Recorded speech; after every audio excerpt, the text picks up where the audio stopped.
آج کی جو میری ویڈیو ہے ایک مغل دور کا قلعہ ہے جسے سنگنی کا قلعہ کہا جاتا ہے، اور یہ قلعہ راولپنڈی کے تحصیل کلر سیدہ میں واقع ہے، اور یہاں سے اسلام آباد راولپنڈی سے تقریباً 60 کلومیٹر کے مفاصلے پہ ہے۔ ابھی میں اسلام آباد کے پارک روڈ پر موجود ہوں، اور یہاں سے میں سیدھا ترامڑی چوک جاؤں گا، اور ترامڑی چوک سے پھر میں لہتراڑ روڈ پہ سفر کروں گا، سیدھا کھنہ پل جائے گا وہ روڈ، اور وہاں سے پھر کھنہ پل سے ہم اسلام آباد ایکسپریس وے پہ سفر کریں گے، سیدھا روات جائیں گے، اور روات سے پھر کلر سیدہ روڈ پہ چڑھیں گے، پھر بیول کا روڈ، بیول کے روڈ کے بعد پھر سنگنی کا روڈ، اور سنگنی کا روڈ جو ہے وہ سیدھا ہمیں سنگنی قلعے پہ لے کے جائے گا۔ تو ابھی سفر کا آغاز کرتے ہیں۔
ابھی ہم سنگنی کے قلعے میں پہنچ چکے ہیں، اور یہ سنگنی کا قلعہ راولپنڈی سے تقریباً 60 کلومیٹر جنوب مشرق میں واقع ہے۔ تو ابھی ہم قلعے کے اندر جاتے ہیں، اور وہاں پر آپ کو قلعے کی جو تاریخ ہے اور اس کا جو اسٹرکچر ہے قلعے کا وہ آپ کو بتاتے ہیں۔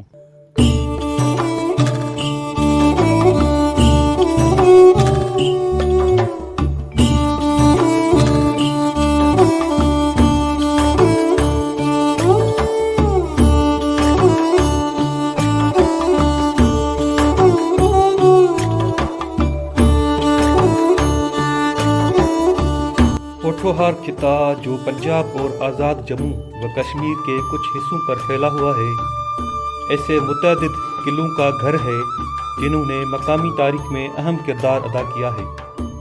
یہ قلعے دفاعی ڈھانچوں اور سیاسی و فوجی طاقت کے نمائندے کے طور پر کام کرتے رہے ہیں۔ ان میں سے ایک کم شناسا لیکن تاریخی طور پر اہم قلعہ سنگنی ہے، جو راولپنڈی کی تحصیل کلر سیدہ میں واقع ہے۔ یہ قلعہ صدیوں سے سیاسی اتھل پتھل کا سامنا کرتا آیا ہے۔ مغلیہ دور سے لے کر موجودہ دور تک اس کی اہمیت میں کئی اتار چڑھاؤ آئے ہیں۔ سنگنی قلعے کا جائزہ لیتے ہوئے اور پوٹھوہار خطے کے دیگر اہم قلعوں کا موازنہ کرتے ہوئے ہم فوجی فن تعمیر، ثقافتی ورثے اور ان تاریخی مقامات کے تحفظ میں پیش آنے والی مشکلات کے بارے میں آج معلومات حاصل کریں گے۔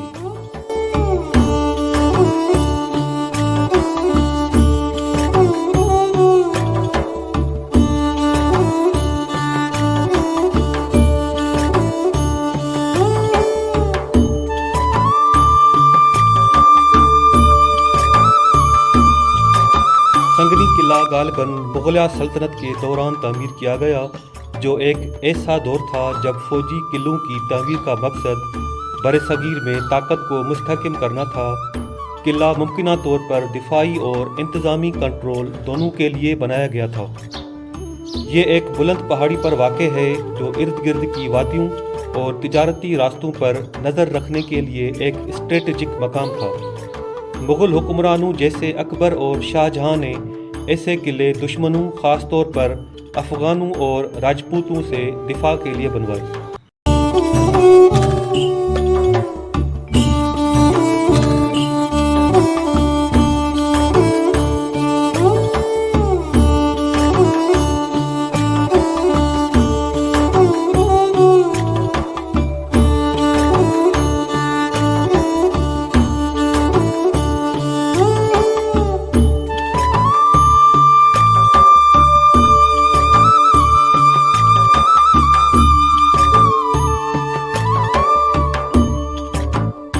قلعے کی بلند جگہ اسے کشمیر تک رسائی کو مانیٹر اور کنٹرول کرنے کے لیے بہترین مقام بناتی تھی، جو مغلیہ دور میں تجارتی اور فوجی مہمات کے لیے اہم علاقے کے طور پر جانا جاتا تھا۔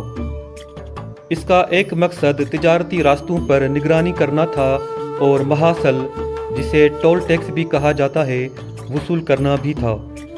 یہ قلعہ 19ویں صدی کے اوائل میں سکھوں کے قبضے میں آیا۔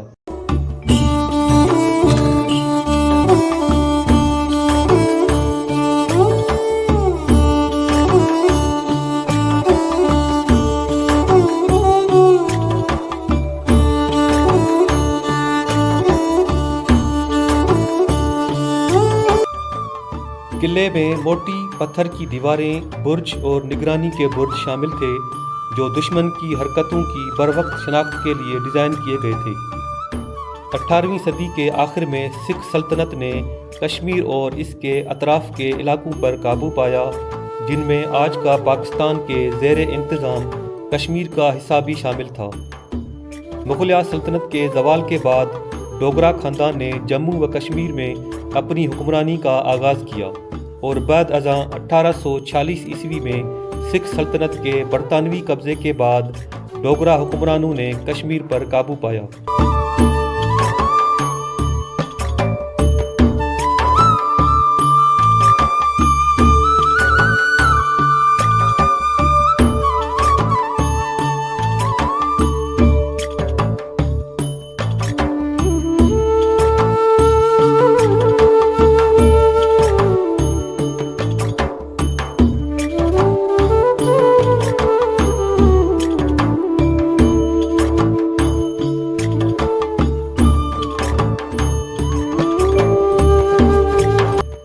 پاکستان کی آزادی کے بعد 1947 عیسوی میں سنگنی قلعے کے ارد گرد کا علاقہ آزاد جموں و کشمیر کا حصہ بن گیا۔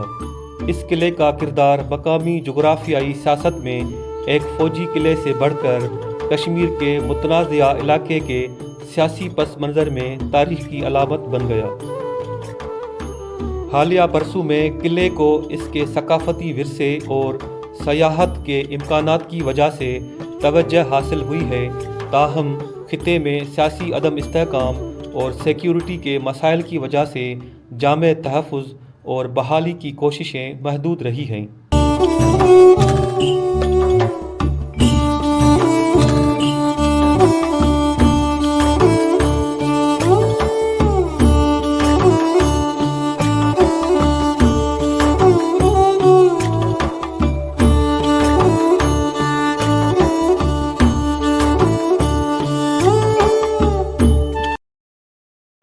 قلعے کی دیواریں بڑے اور بے ترتیب پتھروں سے بنائی گئی ہیں، جو اس دور کے فوجی قلعوں کی ایک خصوصیت ہیں۔ یہ موٹی دیواریں، جن میں سے کچھ آج بھی قائم ہیں، دفاعی تحفظ فراہم کرنے کے لیے بنائی گئی تھیں۔ قلعے میں کونے کے برج اور نگرانی کے برج شامل ہیں، جن سے دفاعی اہلکار ارد گرد کی زمین پر اسٹریٹجک طور پر نظر رکھ سکتے تھے۔ ان ڈھانچوں میں تیر اندازوں اور توپوں کے لیے شگاف ہوتے تھے، تاکہ دشمن پر حملہ کیے بغیر ان کا مقابلہ کیا جا سکے۔ قلعے کا مرکزی گیٹ تنگ اور مضبوط تھا، تاکہ دشمنوں کی تعداد کو محدود کیا جا سکے جو ایک ساتھ قلعے میں داخل ہو سکتے تھے۔ دوسرے داخلی راستے یا فرار کے راستے بھی ممکنہ طور پر دفاعی حکمت عملی کے تحت موجود تھے۔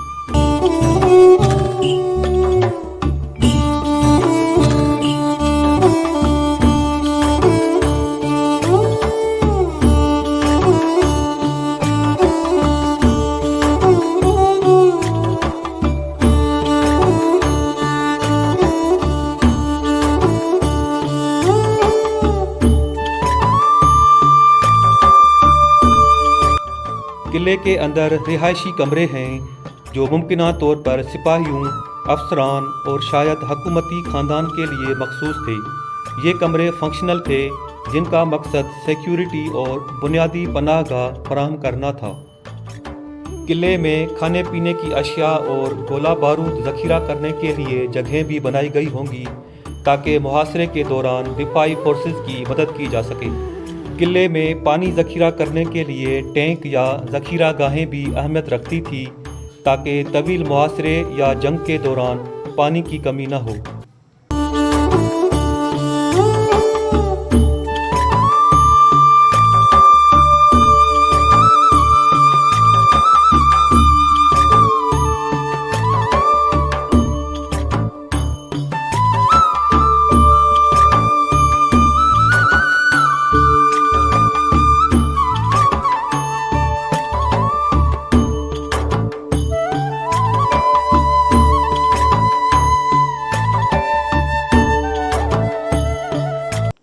قلعہ مقامی افسانوں اور کہانیوں سے بھرا ہوا ہے جنہوں نے اس کی پر اسرارت میں اضافہ کیا ہے۔ سب سے مشہور کہانی ایک شہزادی کی ہے جو قلعے میں قید تھی۔ وہ ایک عام عورت کے بھیس میں فرار ہونے کی کوشش کرتی ہے، لیکن بدقسمتی سے پکڑی جاتی ہے اور فرار کے دوران ہی اس کی موت ہو جاتی ہے۔ مقامی لوگ دعویٰ کرتے ہیں کہ اس کی روح قلعے کے نگرانی برج میں بھٹکتی رہی ہے، جہاں اکثر پراسرار کہانیاں اور غیر معمولی واقعات پیش آتے ہیں۔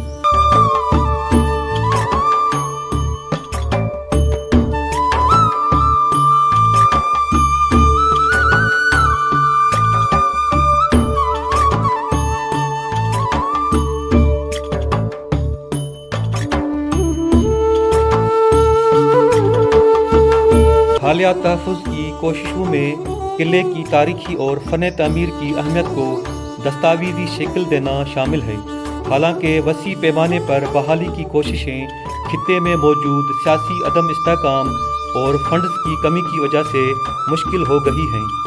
مقامی کمیونٹیز نے اس مقام کے تحفظ کے لیے ثقافتی سیاحت کے پروگرامز شروع کرنے میں دلچسپی ظاہر کی ہے، لیکن اس کے باوجود کئی مشکلات پیش آتی ہیں۔ وقت کے ساتھ ساتھ قدرتی عوامل جیسے موسمی اثرات اور کٹاؤ کی وجہ سے قلعے کی ساخت میں کمی واقع ہوئی ہے۔ بہت ساری پتھریلی دیواریں ٹوٹ چکی ہیں اور اگر مناسب دیکھ بھال نہ کی گئی تو قلعہ مزید تباہی کے خطرے میں آ سکتا ہے۔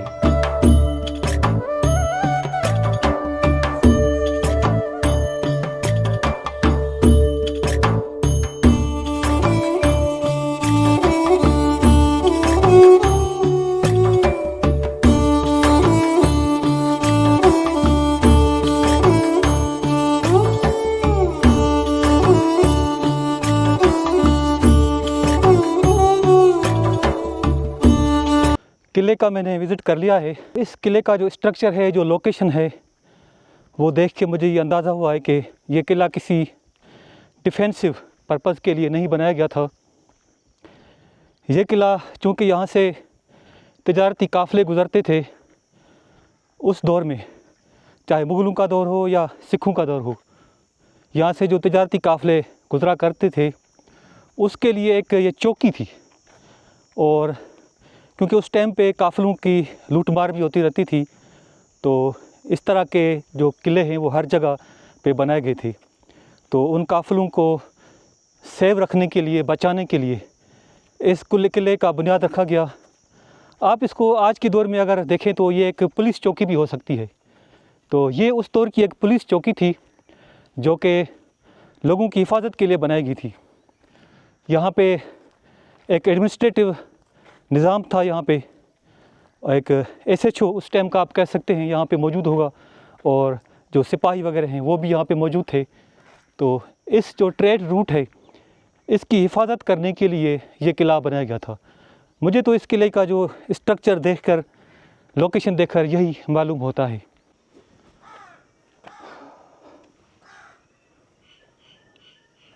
آج بہت گرمی ہے۔ صبح جب نکلے تھے گھر سے تو بادل بھی تھے، تو یہ امید تھی کہ شاید بارش بھی ہو جائے، مگر جب ہم یہاں پہ وزٹ کرنے آئے ہیں تو بادل بھی چلے گئے ہیں اور سورج نکل آیا ہے اور پسینے چھوٹ رہے ہیں۔ بہت گرمی ہے آج، تو ابھی ہم بہت تھک گئے ہیں۔ قلعے کا ہم نے وزٹ کر لیا ہے، اور میرے ساتھ جو ایک کولیگ تھے غلام مرتضیٰ ڈاہری، وہ بھی میرے ساتھ اس قلعے کو وزٹ کر چکے ہیں۔ تو ابھی ہم غلام مرتضیٰ ڈاہری سے پوچھتے ہیں کہ آج کا سفر کیسا رہا، اور یہ جو قلعہ ہے، مسجد ہے اور درگاہ ہے، اس کا وزٹ کر کے اس کو کیا محسوس ہوا، اور کیا اس کو مزہ آیا یہاں پہ وزٹ کرنے میں؟ جی السلام علیکم ابی بھائی، بالکل بہت مزہ آیا، اور یہ جو تاریخی جگہیں یہ گھومنی چاہیے، اسی سے پتہ چلتا ہے کہ ہمارے پاکستان میں کون کون سی چیزیں ہوتی ہیں، کون کون سی قدیم روایت ہے. جیسے کہ یہ پرانے جو نا دور میں، یہ جیسے سمجھو سکھوں کا دور کہا جائے یا مغلوں کا دور کہا جائے، یہ تب کے یہ قلعے بنے ہوئے ہیں. اور میں یہاں پہ آیا، میں نے کافی ساری چیزیں نوٹ کی اور محسوس کیا کہ ماشاءاللہ یہاں پہ تو کافی ساری چیزیں مجھے دیکھنے میں بھی آئی. اور یہ میں ویوز کو بھی یہی کہنا چاہوں گا کہ آپ اس کو دیکھیں اور اس کی ہسٹری بھی چیک کریں. ہم نے باقی لوگ یہاں کے جو لوگ ان سے پوچھا ہے ہم نے، یہ کہتے کہ 600-700 پرانا ہے، کافی قدیمی ہے. یہاں پہ جو کبھی پہلے یہاں پہ لوگ کراس ہوتے تھے تو کافی سارے سامان کی ایسی چیزیں کے حساب سے یہ جو کہ مورچے ہیں، یہ ساری کی دیواریں موٹی موٹی، یہ ان کی جو نا نگرانی کے لیے ہوتی تھی. تو بس یہی ہے، اور آپ بھی اس کو جانی ٹریولز کو لائک کریں، فالو کریں. السلام علیکم. امید ہے کہ آج کا یہ جو ویڈیو ہے، ویلاگ ہے، آپ کو پسند آیا ہوگا، اور یہ جو سنگنی کا قلعہ ہے وہ بھی وزٹ کر کے آپ کو مزہ آیا ہوگا. تو انشاءاللہ کسی اور ویڈیو میں اگلی دفعہ ملاقات ہوگی. اور آپ سے ریکویسٹ ہے کہ اس جانی ٹریول کو لائک کریں، سبسکرائب کریں اور شیئر بھی کریں. تو میرے لیے بھی دعا کریں کہ اللہ تعالیٰ مجھے صحت دے، اور میری بھی آپ کے لیے دعا ہے کہ اللہ تعالیٰ آپ کو صحت دے، آپ کو خوش رکھے. تو اگلی کسی اور ویڈیو میں ملاقات ہوتی ہے. اللہ حافظ.